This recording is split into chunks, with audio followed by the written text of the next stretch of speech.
2025-yil 1-iyul soat 17:10 da Mening yurtim kanalida Kechdim o'zbek serialining 27-qismi efirga chiqadi va bu muxlislar uchun haqiqiy voqea bo'lishni va'da qiladi.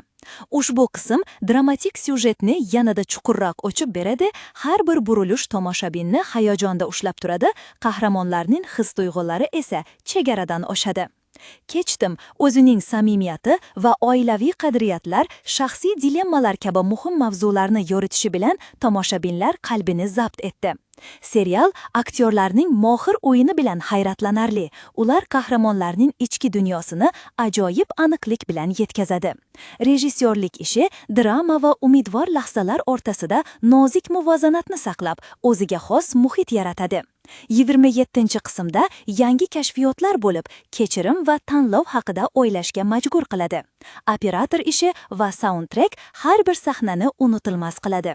Kechdim o'zbek kinematografiyasining oldinga intilayotganiga misol bo'lib, hayajonli va ilhomlantiruvchi hikoyalarni taqdim etadi.